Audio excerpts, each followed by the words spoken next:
Welcome to macOS Genius on the YouTube channel. Also Sifu Technology Services, new branding, same company. So today we're going to go through part 4, and part 4 is basically going to show how the zero touch setup is on your Mac. And once you go through that process, and then I will also remote into that computer so you can see where the profile settings are and the profile configuration files that are configured in there, and we'll go from there. So let's go ahead and get started.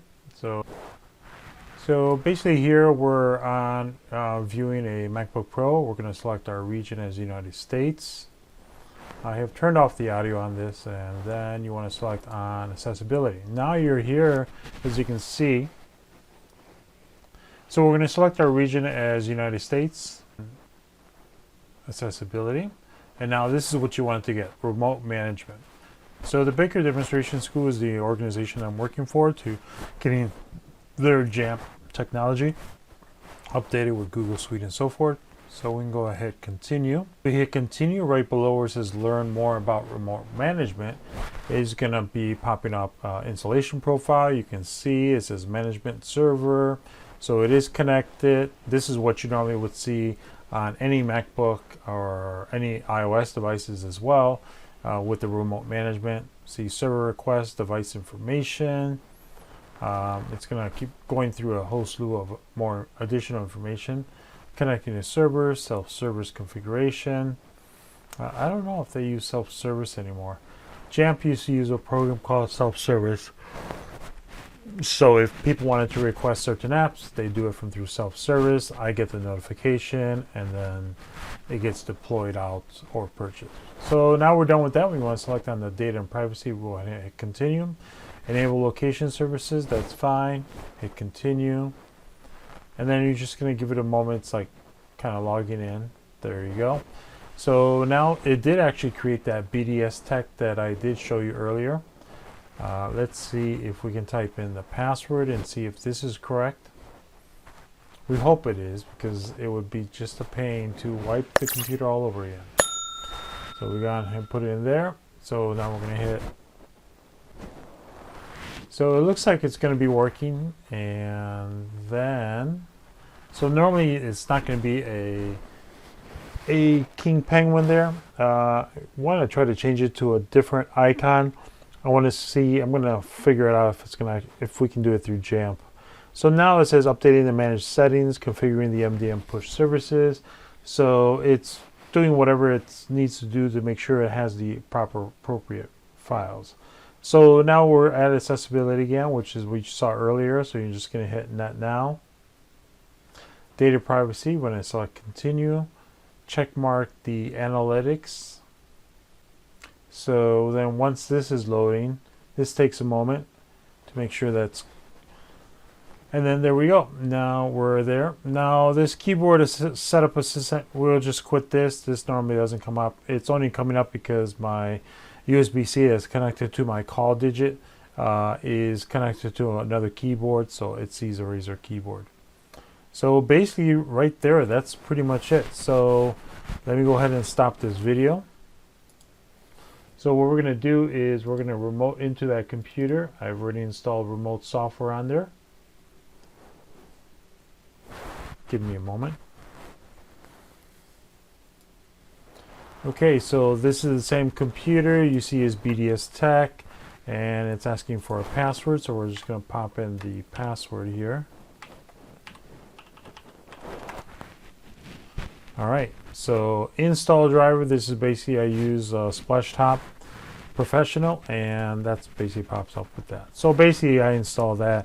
I can hear the sounds on my side, but we're not doing that right now.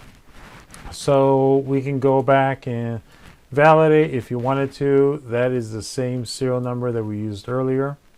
So we're going to close that. You want to go to System Preferences. Under System Preferences, down here at the bottom right corner, as I stated, it's going to be called Profiles. And under Profiles is where the configuration profiles are deployed. So you see it says Jamf School MDM. Okay, so it doesn't expire. Installed on today, on the 18th of 2022. I can be able to erase all data on the computer, configuration, provisioning. I can do all this stuff. So let's see, certificate of settings. It is enabled and selected. The mobile device management is also selected as well. Then under the description, it expires in 2042. So there's the enrollment. There's an enrollment check-in. And it's just showing you this information. It is sharing it with you, so it doesn't technically mean much to do or work with. So we're going to hit printer staff. Was the other one that you recall is that configuration printers are going to be put in here. I did not put any configuration printers in here at this time. Hopefully by the end of the Monday, today's Wednesday, so Thursday, I should be able to have these updated. And also that's the internal staff connection. So it's in here, so there's no need for me to pass around with a flash drive. Here you go, or do it off my website. So pretty much it'll be, as long as the computer is supervised and managed by me, it's just going to go ahead and do it every time and all the time. So it says here at the very bottom, this Mac is supervised and managed by Baker. If we go back one, you see the Apple ID up here. It is enabled. Someone can select it, sign in. Here, if we go to users and groups, this is where I stated the administrator should appear. So we hit that, and there it is. It is appearing. If it did not appear, it would be blank, or something down here will be in use, and you'll be able to continue from that forward. So at this point, we are pretty much done. All what we need to do left is go ahead and select the H. So this will conclude the video, and hopefully you enjoy this journey with the part 1 to part 4. Starting from the very beginning, where it's an out-of-box experience, open it up, connect through Ethernet, and it found itself with remote connection, because also we had the Jamf suite with profiles. We also set up another profile, went ahead and set up another configuration profile for the wireless, as well as for the printers. And the printers, the next few days I will keep testing and keep trying to deploy it, and if it works, I'll create another video so you guys see what I did, so you can go ahead and continue that. So this will conclude the video, and it's been great going through this journey, as I have many more uploads to do, so you'll see them all in a timely fashion. All right, take care. Have a good day.